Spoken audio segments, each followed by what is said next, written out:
każdy z nas jest inny i każdy z nas próbuje ten świat zobaczyć w inny sposób. Dla ciebie to jest ważne, a dla kogoś innego jest to ważne. Nie ma takiej recepty na 100%, żeby ktoś pomieszał sobie to wszystko i wyszło mu Paragwaj. Żeby ktoś sobie to pomieszał i wyszła mu Argentyna czy Panama. To wszystko zależy od tego, jaką mamy robotę, wszystko zależy od tego, ile mamy pieniędzy, czy mamy dzieci, czy mamy żonę, czy mamy cokolwiek innego, czy możemy się przenieść z naszą robotą od tak, czy raczej nie. Ja już wtedy, 2-3 lata temu, tak myślałem, że już gorzej być nie może. No jednak się myliłem. To nie jest strzał w kolano, tylko to jest strzał w oba kolana, albo jeszcze gorzej, poprzez te ceny energii, które oni mają. Społeczeństwo będzie biedniejsze. Europa takimi małymi krokami cofa się. Teraz te kroki są coraz większe, coraz szybsze, bo ktoś, kto ma nieruchomość, kto ma kasę, to może się podzielić. Jeżeli chodzi o inflację, jeżeli chodzi o zadłużenie, co byś tylko nie wziął, wzrost ekonomiczny, Paragwaj stoi lepiej niż Polska.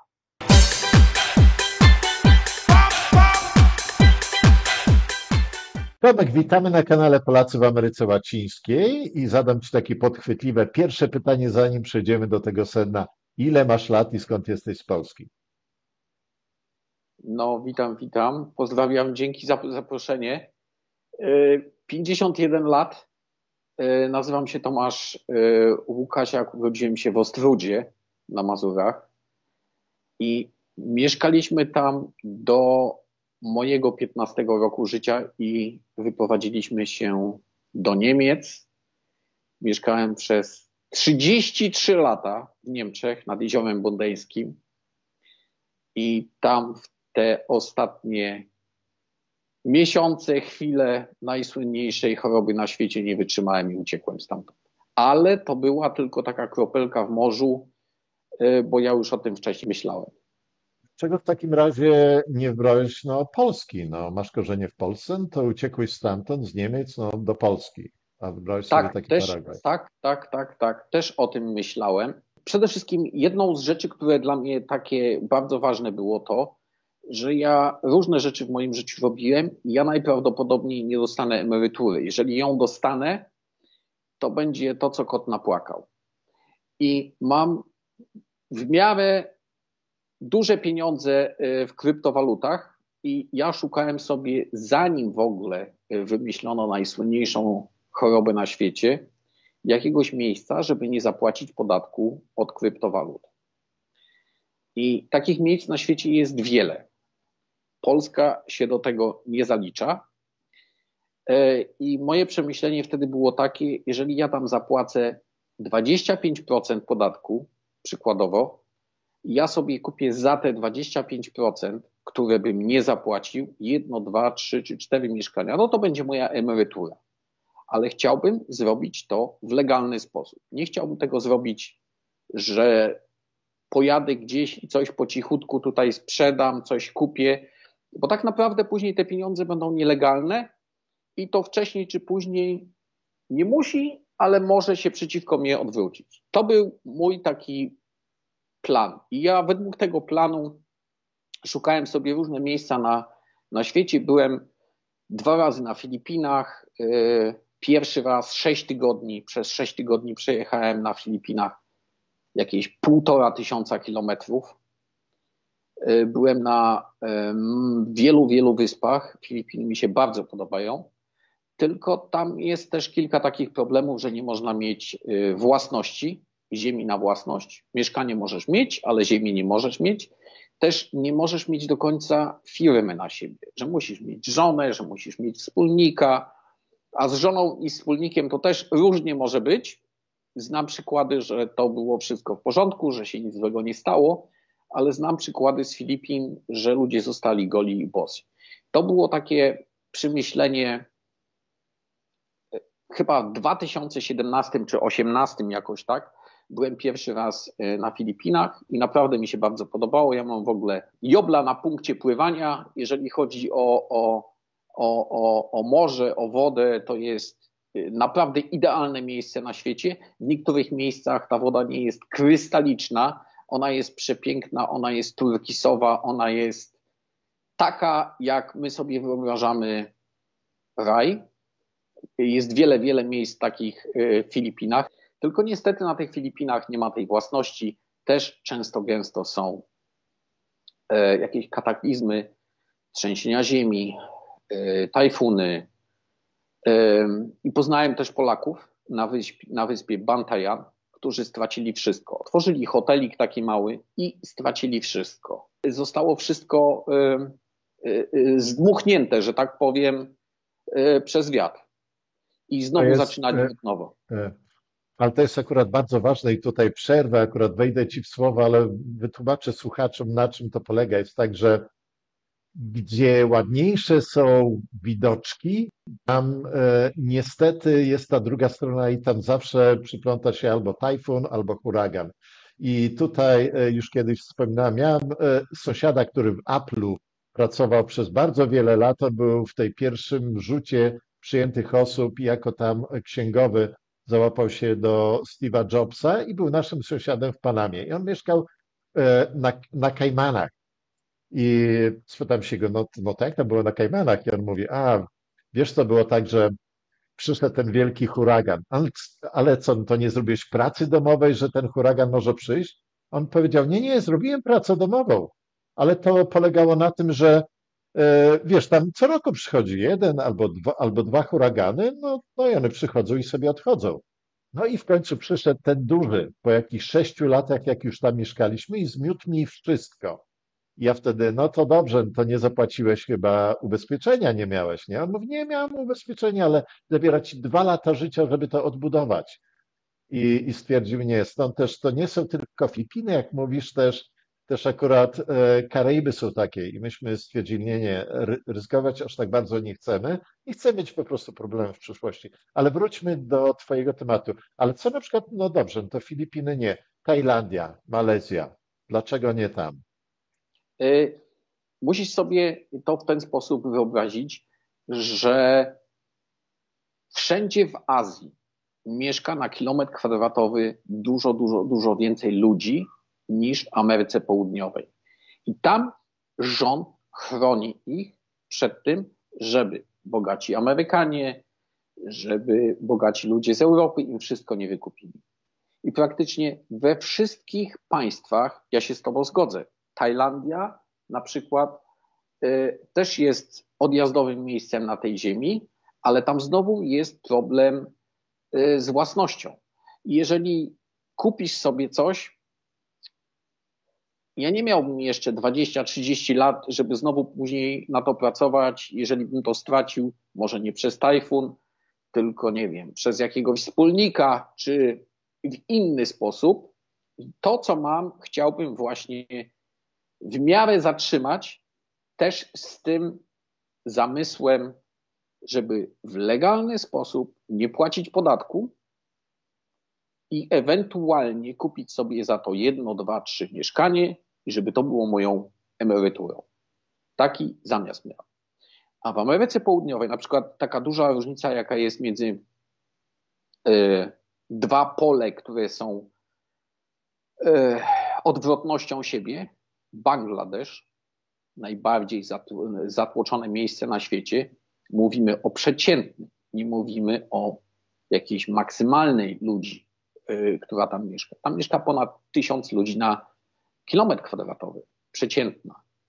A na przykład w Polsce 125, w Niemczech 225, w Holandii chyba 400 z małym hakiem, a w tych państwach w Ameryce Południowej to jest 16, 17, 18, 20, to już jest strasznie dużo, to już jest tam tłok, wiesz, niesamowity. To jest taka różnica i tutaj możesz sobie kupić ziemię i z tym nie ma problemu. I ona jest na pewno twoja.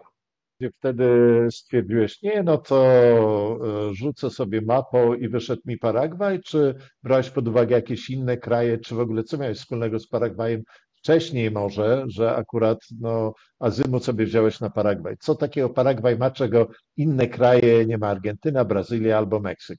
Ja byłem w Paragwaju, teraz tak nie pamiętam, to było 12-13 lat temu.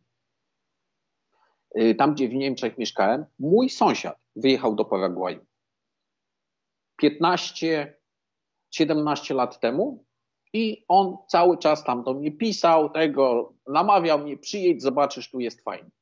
Ja byłem w Paragwaju 12-13 lat temu. Mi się w ogóle nie podobało. Ja byłem wtedy tego zdania, że to jest kraj bardzo prymitywny i to nic nie jest dla mnie. Ja na przykład jechałem autobusem z Ciudad del Este do Asunción 12 lat temu i to trwało, ja teraz tak na 100% ci tego i powiem, czy to było 12 godzin, czy to było 15 godzin, nie mam tego w głowie, ale to się ciągło, ja już myślałem, że nie dojadę. Ten autobus co chwilę się zatrzymywał, te ulice złe, po części żeśmy jechali 20-30 kilometrów na godzinę przez miasto, obwodnica po części, tylko w niektórych miejscach, to dla mnie to był, wiesz, koniec świata, to był trzeci świat.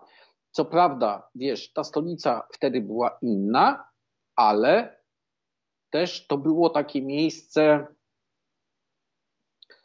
moim zdaniem wtedy bardzo prymitywne. No i ja miałem kontakt z tym moim sąsiadem, zapomniałem tam o tym Paragwaju. Ja w ogóle bardzo dużo podróżowałem, ja byłem w ponad 60 krajach na świecie. Jest masę miejsc na świecie, które uważam, że są, jeżeli chodzi o architekturę, że chodzi o przyrodę, że są kompletnie odjazdowe.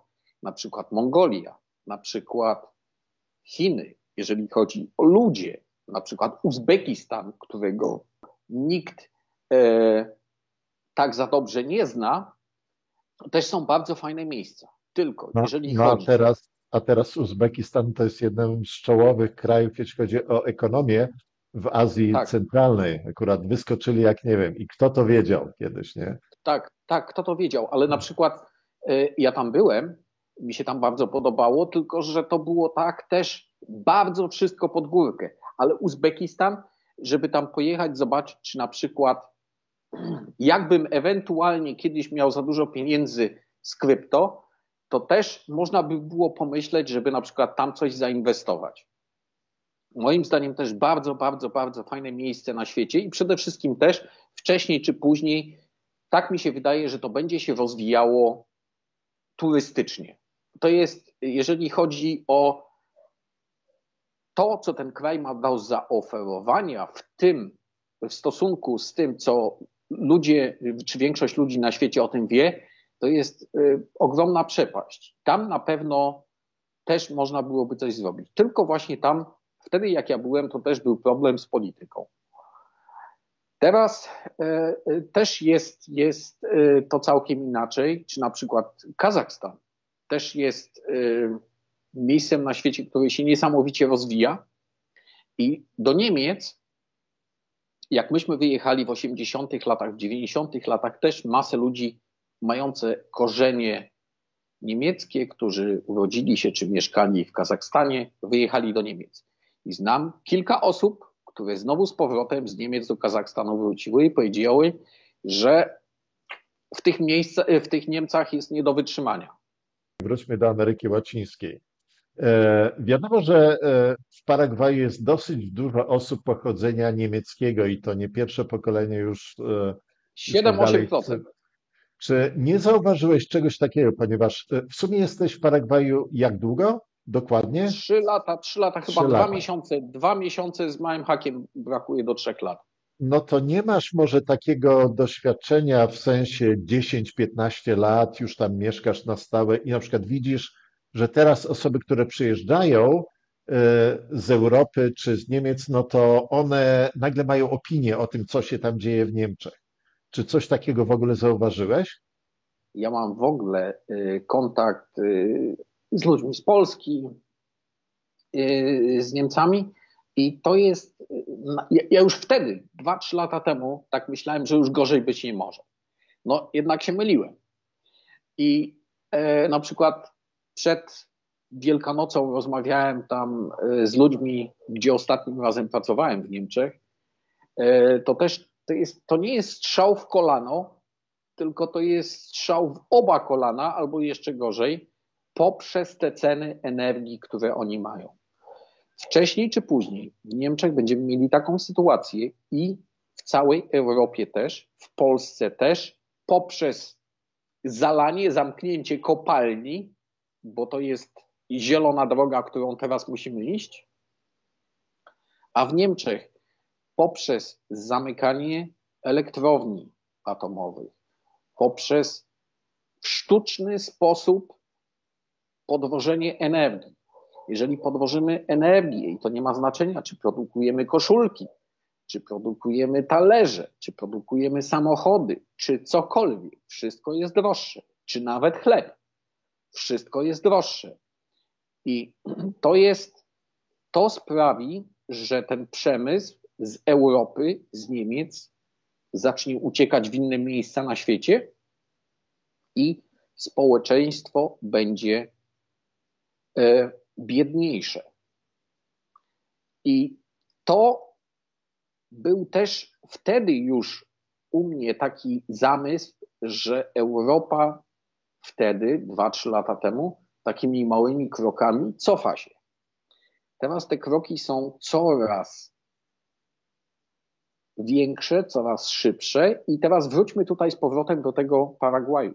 Jak ja byłem 12 lat temu przy głównej ulicy, gdzie teraz stoi masę budynków mające po 100 metrów i więcej, tam był jeden budynek mający 8 pięter. I jak porównamy to z Warszawą, jest na przykład kilka takich filmów, 07 Zgłoś się, Misiu, oni latają tam koniec lat 70., początek lat 80., koło Pałacu Kultury helikopterem. Tam wokół tego Pałacu Kultury, koniec lat 70., to był Pałac Kultury, chyba forum już było, a może jeszcze nie. I tam praktycznie, jeżeli porównamy tą Warszawę z dzisiaj, no to powiedzmy, tam nic nie było.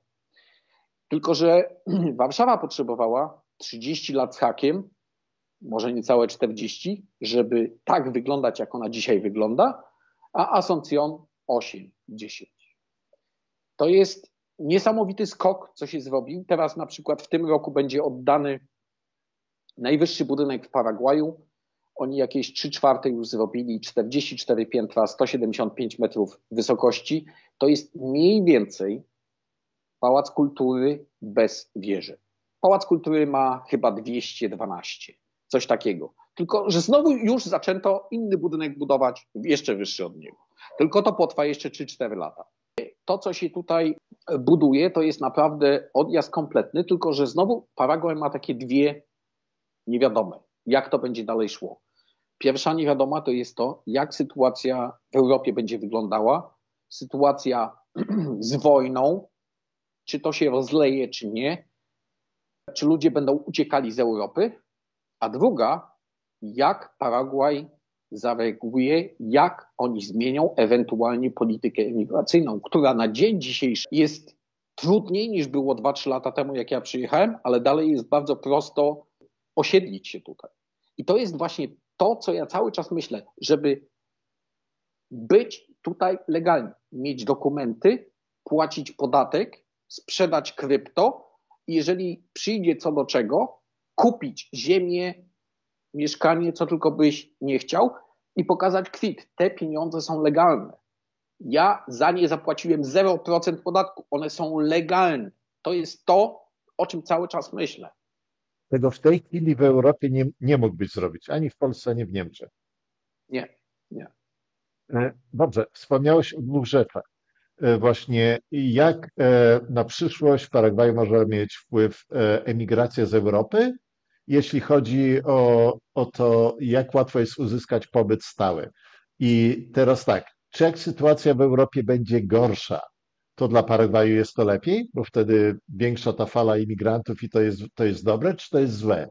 Ja przyjechałem do Paragwaju w 2021 roku i jak ja praktycznie wszystko przygotowywałem, miałem wszystko zapięte już, decyzję podjętą, w marcu 2021 zostało złożonych ponad 30 000 podań na pobyt stały w Paragwaju tylko i wyłącznie przez Niemcy. A te lata wcześniejsze to była taka przeciętna 10 000 rocznie. 8 000, 10 000, może 9.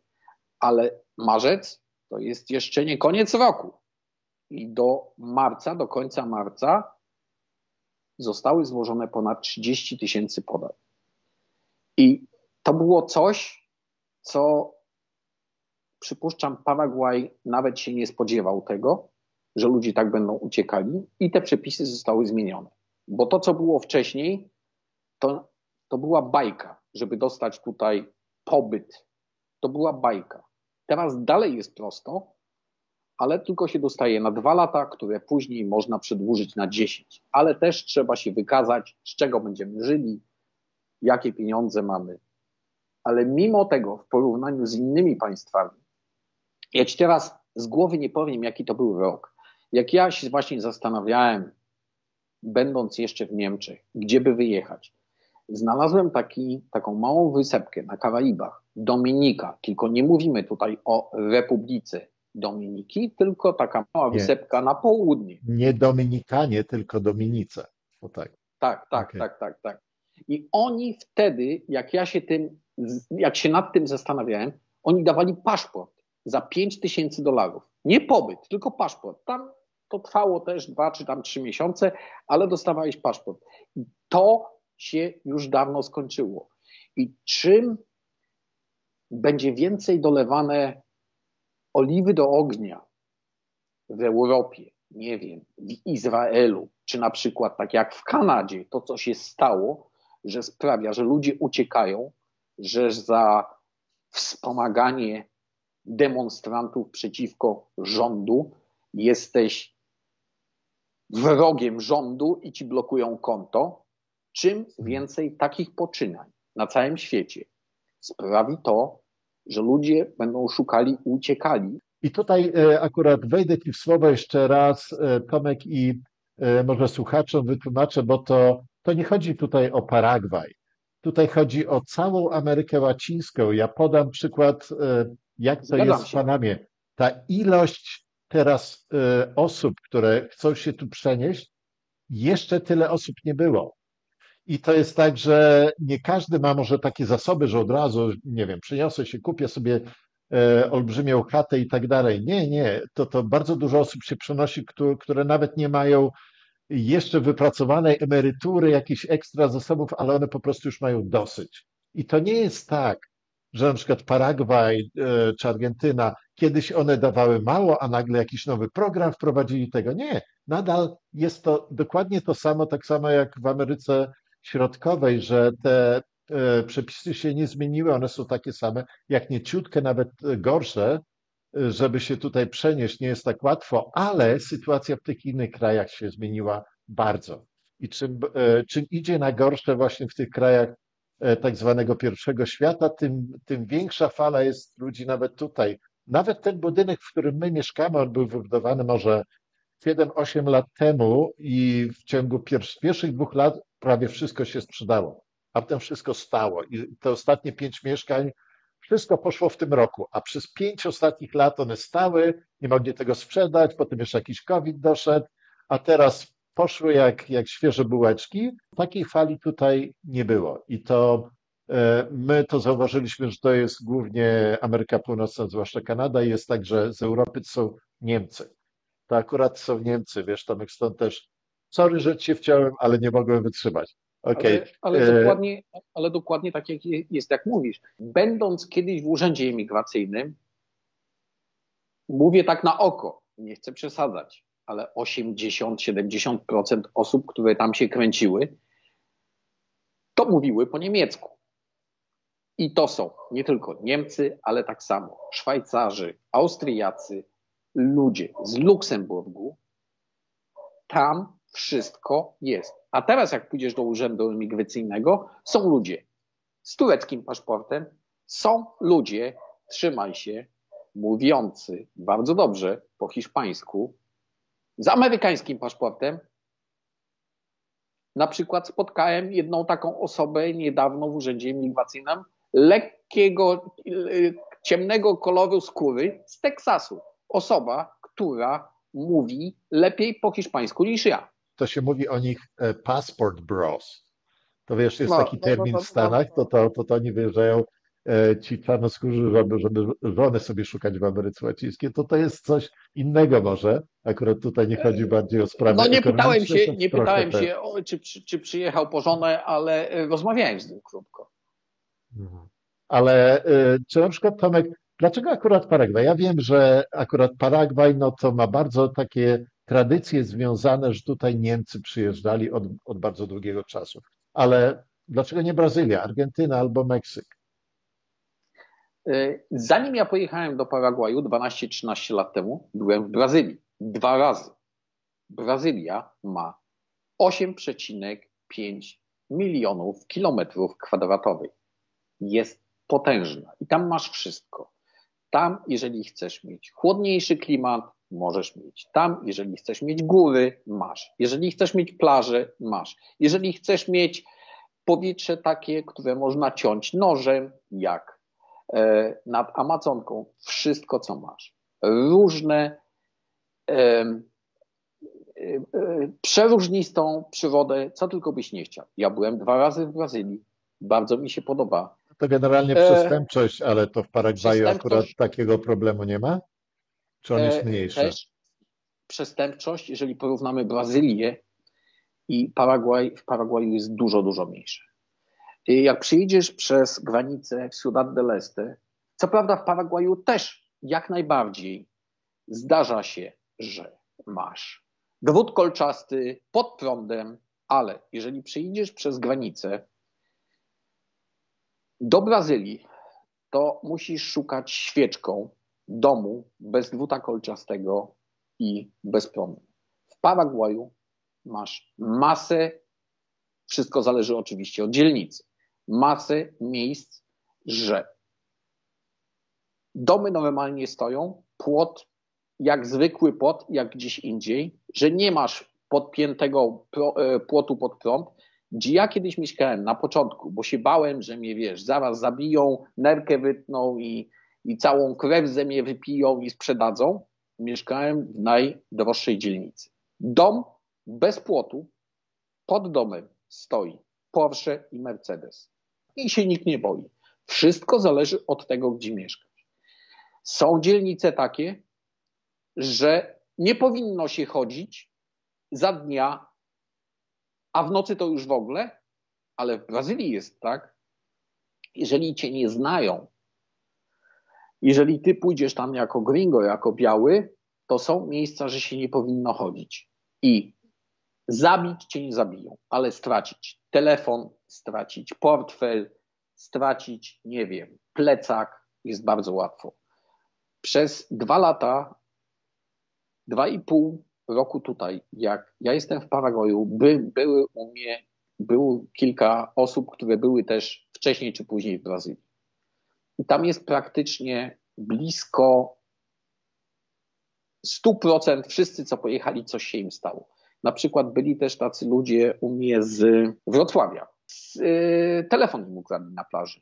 I zrobili to w ten sposób, że nawet nie wiedzieli gdzie i jak i kiedy. Brazylia jest z tego znana, że ta przestępczość jest bardzo, bardzo duża, ale na przykład po drugiej stronie Paragwaju macie Argentynę. Nie chcę przesadzać, ale ja w Argentynie byłem z 30 razy. Po części tylko na zakupy, po części tylko z drugiej strony rzeki. Godzinka w tą i z powrotem. Argentyna mi się bardzo podoba. Argentyna też jest przeogromna. Argentyna jest chyba 8. albo 9. krajem, jeżeli chodzi o powierzchnię. Tam masz wszystko. Tam masz góry po 7000 metrów, tam masz plaże, tam masz niesamowitą przyrodę i też mało ludzi. Jeżeli chodzi o naturę, to na pewno jest to takie jedno z najfajniejszych miejsc do życia. Na pewno. Tylko problem polega z innej strony. Pierwszy raz, jak byłem w Argentynie, bo tych razy tam na zakupy nie liczę, to było gdzieś koło Salta. Salta to jest takie bardzo europejskie miasto, jeżeli chodzi o stare miasta, o architekturę. Bardzo fajne, bardzo mi się podoba. Poprzez ten problem z inflacją, jaki oni mają, poprzez ten problem z pracą, jaki oni mają. To nie jest tak, że Argentyńczycy są źli. Jeżeli porównamy to z Polską, jak Polska wygląda dziś, jak wyglądała w latach 80. czy 90., to ilość skradzionych samochodów dziś, a w latach 90. różni się bardzo mocno, dlatego że wtedy było ciężej znaleźć za normalne pieniądze jakąś pracę. I dokładnie tak samo teraz jest w Argentynie. Jak ja byłem pierwszy raz na dłuższy wyjazd w Argentynie, czy ty sobie to możesz wyobrazić? W telewizji pokazywali, był napad na warzywniak. Napad na warzywniak. Ktoś przyszedł z bronią do warzywniaka, zabrał chłopu $200 i jeszcze jakieś ogórki i pomidory. I to nie jest tak, że wiesz, bo oni są źli, bo to są Argentyńczycy. Nie. Ten system, który oni mają, jest moim zdaniem nie socjalistyczny, tylko jeszcze bardziej socjalistyczny niż socjalistyczny. To rozdawnictwo to nie jest tak, że rząd ma jakiś kapelusz i wyciąga te pieniądze z kapelusza i ta inflacja się dzieje po prostu tak. To jest właśnie ten problem, który oni mają. Rozdawnictwo. Jeżeli porównamy Paragwaj i Argentynę, ja się z tobą zgodzę, że Argentyna jest dużo bardziej rozwinięta, infrastruktura, masę rzeczy. Ja bym zamienił Argentynę na Paragwaj dziś. Jeżeli ten system polityczny by był inny, jeżeli ludzie mieliby co włożyć do garnka. I teraz zobacz, ja byłem kiedyś, chyba to drugi czy trzeci raz później w Buenos Aires i spotkałem kogoś, kto ma polskie korzenie. I on mi coś takiego powiedział, że ludzie z Europy boją się inwestować w Paragwaju, boją się inwestować w Argentynie, dlatego że boją się, że rząd im zabierze. Bo już kiedyś coś takiego było i rząd zabrał wszystkim pieniądze z banku, każdy, kto miał więcej niż $10,000. Ja mu zadałem takie pytanie. Ja mówię, kiedy to było i jak ten prezydent się nazywał z tego? A on tak siedzi, myśli, no wiesz, tak dokładnie to ci nie powiem, kto to zrobił, bo to był chyba taki tydzień, że tam ich było chyba 3 czy 4 w jeden tydzień. Nie pamiętam. Jedną z rzeczy, która dla mnie też jest jak płachta na byka, być może, że się mylę, ten ich nowy prezydent, moim zdaniem, jest jak Wałęsa. Wałęsa był uważany na początku jako mesjasz, że wyprowadzi Polskę i w Polsce będzie lepiej niż w Ameryce, albo jeszcze lepiej. Jednak to, co wiemy dzisiaj o Wałęsie, co wszystko wyszło, że to jest inaczej było. I druga rzecz, która też, co mnie odstrasza w Argentynie, to, co oni chcą zrobić, że kontrolę wszystkiego, kamery, że to będzie China 2.0. To mnie przeraża w tym.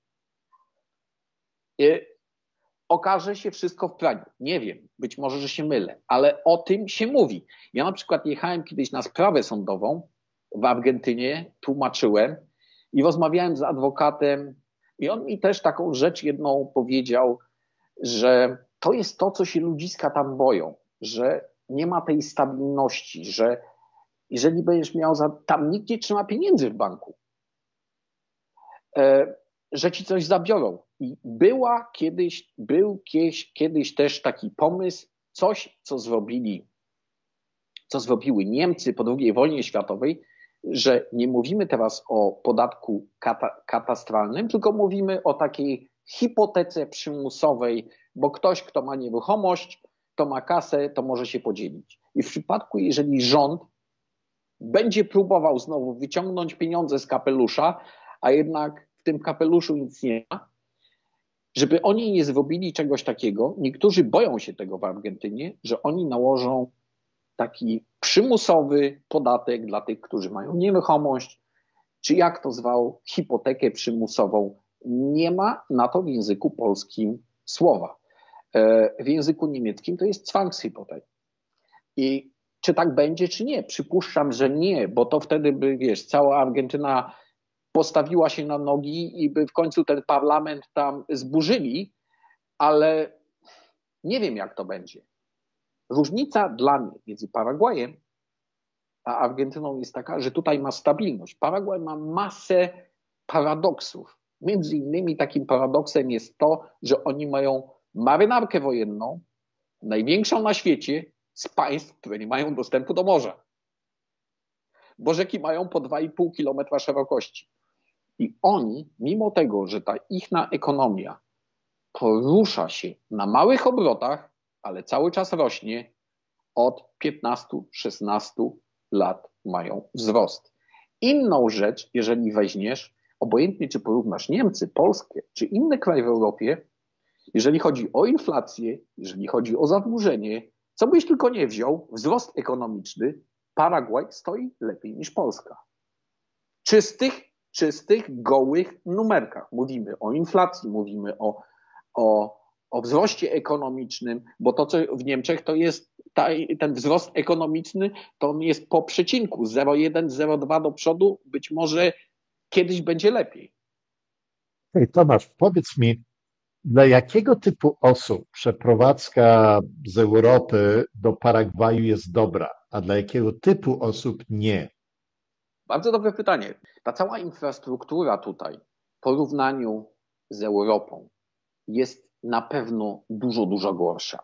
Dla osób, które są pedantami, ktoś, kto uważa, że jak ci samochód zadrapią, to już się świat na tym kończy. Tutaj nie potrzebujesz ubezpieczenia.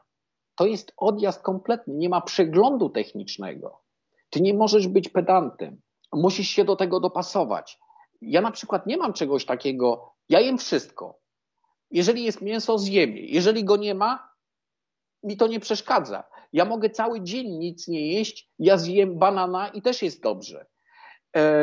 Ja lubię zjeść na przykład coś dobrego, ale jeżeli tego nie ma, to nie jest to dla mnie jakimś takim problemem. Ty musisz się tutaj dopasować. Też ogromny problem, jaki ja na przykład widzę dla osób, które tutaj przyjeżdżają i spróbują to robić w taki swój sposób, taki typowo polski, taki cybulowy, że chcą zrobić wszystko jak najtaniej. Niestety to nie funkcjonuje w wielu przypadkach, że są oszukiwani tutaj przez tych, którzy są dłużej tutaj, przez osoby, przez typowych Paragwajców, też coś takiego jest, ale osoby, które przyjeżdżają do Paragwaju i próbują wymyślić tutaj jakiś biznes. To jest ciężko, bo na przykład w moim przypadku, jak ja przyjechałem do Paragwaju, też miałem takie przez 2-3 pierwsze miesiące chwile takie załamania, być może to nie wyjdzie, tylko że ja miałem dochód.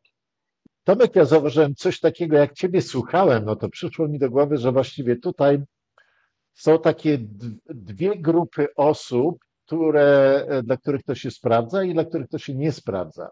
Ameryka Łacińska, otóż zauważyłem coś takiego, bo my akurat kilka razy byliśmy w tej Azji Wschodniej, akurat wszędzie, tylko nie na Filipinach. I znowu jest tak, że przyglądasz się tym krajom, tej Japonii, wiesz, Korei, Chin, Tajwan, wszystko jest takie dograne, takie wymuskane, takie, nie wiem, 2 miesiące jesteś tam, ani jednego nie widziałeś wgniecenia na jakimś samochodzie. Wszystko jest perfekcyjne. I wiesz co? I jest suicide rate największa na świecie.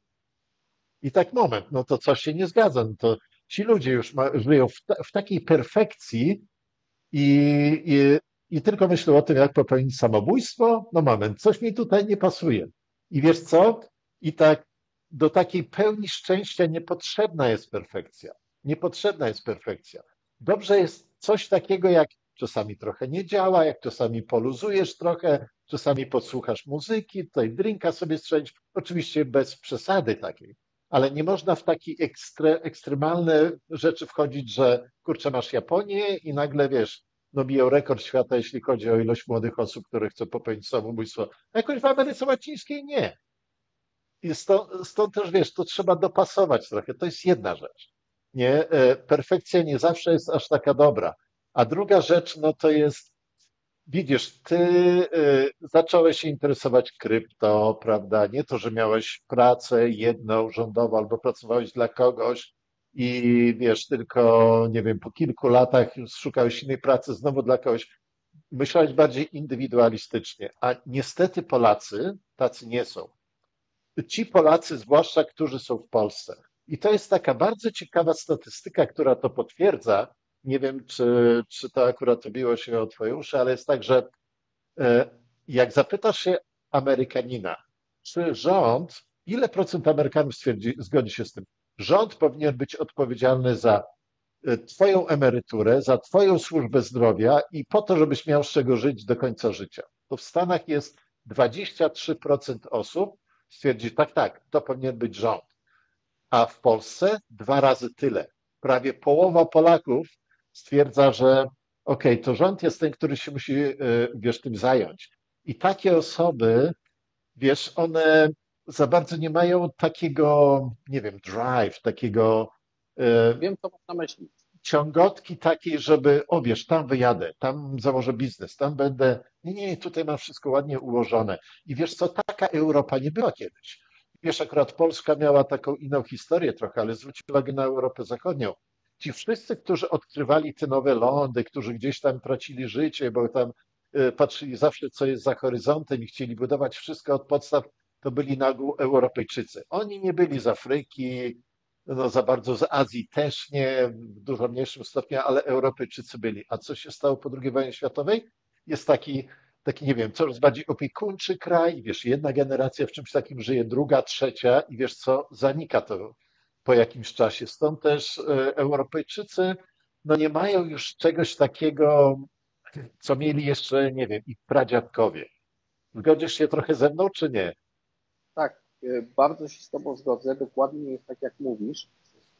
Ja bym nawet jeszcze coś dodał, e, że ta wygodność, która jest nauczona nas przez ten rząd, czy przez to życie, że wszystko musisz mieć, tak wiesz, podstawione pod nos przez rząd, no w końcu jeżeli oni biorą podatki, no to oni też muszą dbać o ciebie, żebyś miał emeryturę, żebyś miał tą służbę zdrowia, ale tak naprawdę z ręką na sercu, jak się zastanowisz nad tym, to ani jedno, ani drugie nie jest wykonane tak, jak powinno być. Z tą emeryturą to dzisiaj nie jest dobrze i ja przypuszczam, że za 10, za 20 lat będzie jeszcze gorzej. Ze służbą zdrowia jest dokładnie tak samo. Ona jest lepsza niż była kiedyś, chociaż też można byłoby się na ten temat kłócić, czy ona jest lepsza, bo jak porozmawiam z lekarzami, którzy są teraz na emeryturze, którzy studiowali medycynę 30-40 lat temu, to ona była inna i ona też tak deko bardziej ludziom pomagała i nie uzależniała nas od tego systemu, a w Paragwaju na szczycie pandemii było tak, że wiesz, te rodziny pomagały sobie, jak ktoś był chory i pomagały też sobie finansowo. I oni na przykład doszli do wniosku poprzez to, że cała rodzina się składała, że osoby, które wzięły eliksir szczęścia, wcale nie były dużo zdrowsze. Poprzez to, że trzeba było też dalej na nich kasy wykładać, składać się do kupy. To są też takie rzeczy, które tutaj w inny sposób działają i funkcjonują. Tomek, ale na przykład w jakich regionach głównie w Paragwaju osiedlają się obcokrajowcy? Ja bym powiedział w takich 4 miejscach, oczywiście stolica jako największe miejsce w Paragwaju, jakie jest, połowa ludzkości mieszka tam. Na południu wszystko wokół Encarnacion, na północ od Encarnacion masz polską, ukraińską społeczeństwo, później Hohenau i jest też takie miejsce, to się nazywa Villaryca. To jest jeden z najwyżej położonych miejsc w Paragwaju. Bardzo mi się podoba i też na północ od stolicy Chaco, 450 kilometrów, masy menonitów, też takie niemieckie porządki,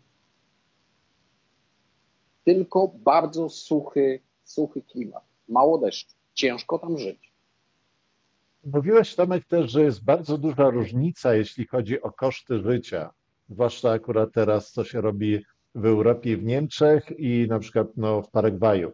No to weźmy, dajmy na to no, ceny takich najważniejszych rzeczy, jak na przykład mieszkanie. Dajmy na to dwusypialniowe mieszkanie albo dom. Wiadomo, Asuncjon jest inna cena, może gdzieś tam daleko jest inna. No to O jakich kosztach tutaj mówimy? E, Mieszkanie z 2 sypialniami gdzieś w Asunción na obrzeżach miasta, w budynku z basenem, siłownią. Powiedzmy, wszystko jest w takim samym standardzie, no to za 2 sypialnie gdzieś dalej od centrum zapłacisz $500 plus prąd i internet. Znaczy mówisz wynajem miesięcznie, tak? Wynajem miesięczny A $500, żeby kupić a coś żeby takiego? kupić, ja kupiłem na przykład mieszkanie, które będzie oddawane w następnym miesiącu, $82,000. 60 metrów 82 kwadratowych, tysiące dolarów.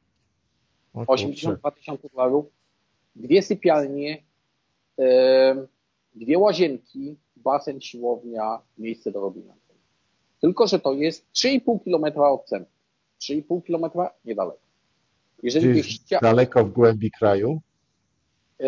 możesz kupić, będzie już z tym problem, żeby mieszkanie takie kupić, ale jeżeli chcesz kupić dom, bez problemu znajdziesz coś takiego dalej 2 godzinki, 1,5 godzinki od stolicy za połowy tego. Znam też osobę, która wynajęła na przykład teraz mieszkanie, nie mieszkanie, dom, 2,5 godzinki od stolicy i płaci niecałe $200. Mówimy o domu, nie o mieszkaniu. 2 sypialnie, oczywiście basenu nie ma, ale ale dom z dużą działką. A na przykład inne koszty, takie produktów żywnościowych, czy na przykład paliwo, ubezpieczenia i tak dalej. Jakie to są kwoty? Paliwo kosztuje lekko poniżej $1, tylko że my mamy też, wiesz, oktany, których w Europie nie ma, czyli te najtańsze kosztuje 70-80 centów. 97 oktanów to kosztuje deko poniżej $1 i mamy też 2 rodzaje ropy. Ropa jest droższa od benzyny i ta najlepsza ropa kosztuje $1, $1,10. Prąd, najważniejsza rzecz, 6 centów za kilowatogodzinę. Ubezpieczenie nie musisz mieć ani na samochód, ani na zdrowie, ani żadnego nie musisz mieć. Chcesz? Masz. Nie chcesz? Nie masz. Tak to funkcjonuje. Zazdroszczę wam, no bo nam akurat podnieśli ubezpieczenie za samochód. Płaciliśmy $175 na rok, teraz 182. Także poszło $7 w górę, a wy nawet tego nie musicie płacić. Tak, ale ja mam samochód Hyundai Santa Fe, rok 2010. Ja za taki samochód w Niemczech bym płacił może nie 1,000 euro, ale deko poniżej 1,000 euro podatku na rok. Jakieś 700-800 na pewno. A za ten samochód tutaj, No to my, Tomek, mamy bardzo dużo wspólnego, bo ja też mam Santa Fe. Miałem Santa Fe i zmieniłem na nowy Santa Fe 4 a lata jaki temu. kolor? A jaki kolor? To czekaj, ten oryginalny był czarny, a ten no to mam taki brązowawo-straczkowaty, szczerze mówiąc. Coś Biały, takiego. biały. Ja mam biały. Ten Aha, samochód, ja biały. za ten samochód płacę $25 na rok podatku, który muszę zapłacić. Ubezpieczenie też mam, płacę $25 na miesiąc, ale nie musiałbym go mieć, ale mam $25 za ubezpieczenie. No To nie to jest jakieś takie, przepłacasz. No to tutaj jest taniej. nie musiałbym płacić za ubezpieczenie, ale uważam, że lepiej nie. Ale już miałem korzyść z tego ubezpieczenia, dlatego że miałem szybę widmową. Przez ciężarówka jechała i spadł kamień i strzelił mi z przodu w szybę i praktycznie to, co zapłaciłem przez rok czasu za ubezpieczenie, szyba kosztowała. A, no to Także wiesz, akurat ja wychodzę z takiego założenia, ja udaję, że im płacę, no bo płacę bardzo, wiesz, groszowe rzeczy, ale jak cokolwiek jest, no to oni udają, że mi prowadzi taki serwis, więc w ogóle nie mam serwisu, to nawet sobie głowy nie zawracam, tylko jadę do mechanika i sam za to płacę. Tomek, ale jak na przykład osoba by się chciała przenieść z rodziną i z dziećmi, jak to na przykład wygląda, nie wiem, przeprowadzam się, mam córkę w wieku szkoły podstawowej, bardzo gładko można tam zarejestrować, nie wiem, dziecko, czy za bardzo nie, czy to do szkoły prywatnej trzeba wysyłać, czy można do państwowej. Ja bym powiedział to w ten sposób. Przede wszystkim trzeba mieć wszystkie dokumenty przygotowane, to znaczy świadectwa z apostylą, z tym wszystkim. W gruncie rzeczy to nie jest jakiś taki wielki wyczyn. Oczywiście wszystko jest do zrobienia, tylko że ten poziom nauczania w tych państwowych szkołach jest dużo mniejszy. Ja, jakbym miał dzieci, które chodzą do szkoły, zapłaciłbym 100-150 dolarów na miesiąc i wysłał takiego dzieciaka do szkoły prywatnej, żeby znowu zarejestrować czy wejść do takiej szkoły, nie ma aż takiego dużego problemu, tylko niestety to kosztuje 100-150 dolarów na miesiąc. Wszystko zależy też od tego, w jakim języku to dziecko operuje. Jeżeli jest to tylko i wyłącznie polski, to już będzie lekki problem. Ale też są szkoły, są tutaj rodziny, których dzieci chodzą w internecie do szkoły i robią szkołę po polsku. Czy na przykład nie łapiesz się na czymś takim, Tomek, że o, jednak, no dobrze, poleciałem tam do Paragwaju, już się tam zadomowiłem, ale kurczę, teraz za każdym razem, jak muszę wylecieć, no to tyle czasu trwa, no bo ten Paragwaj jest bardzo daleko. Czy jest Z tutaj jednej z tym jakiś strony problem, czy tak, nie? tak. Ja to w ogóle mam jobla na punkcie latania. Ja leciałem ponad 300 razy samolotem. I dla mnie to nie ma w ogóle żadnego, ja mogę lecieć 3 dni. Ja jestem szczęśliwy, mi to nie przeszkadza. Tak, jest to problem, jest tylko jedno jedyne połączenie z Europy, z Madrytu bezpośrednio do Paragwaju, czyli lecąc z Warszawy można mieć minimum jedną przesiadkę albo dwie, na przykład w Frankfurcie i São Paulo, lecąc z Ameryki Północnej minimum jedną albo dwie przesiadki albo w Bogocie, albo w Panamie. Jest to rzeczywiście uciążliwe i też, jeżeli porównamy na przykład z innymi miejscami, na pewno droższe, bo poprzez to, że nie mamy konkurencji. Ale jeżeli się to planuje, jeżeli to się zrobi z wyprzedzeniem czasu, nie jest to takim ogromnym problemem. Ja ostatnim razem lecąc do Polski zapłaciłem 560 dolarów w jedną stronę, ale leciałem 2 dni i miałem 24 godziny w Miami. I wyszedłem z lotniska i byłem w hotelu, czyli te Miami miałem za darmo w tym sensie. I była taka opcja właśnie wtedy, że jeszcze autobusy za darmo jeździły. Ja tylko za hotel zapłaciłem. Jeździłem po Miami za darmo i samolot z przesiadką w Miami, tak to sobie wymyśliłem, czyli Miami było za darmo. Plus ten hotel i zjeść to bym w innym miejscu też coś było. Ktoś ostatnio akurat wstawił na grupie facebookowej Polacy w Paragwaju, że tam właśnie leci do Polski i ta podróż trwa 50 kilka godzin, też przez Stany. I ostatnio jak lecieliśmy, to nam wyszło z Tokio 45 godzin i wiesz co, 3 dni potem musiałem dochodzić do siebie, no bo to jednak Tak, no, tak, 45 ale, godzin. A ale my 50 kilka nawet można, no.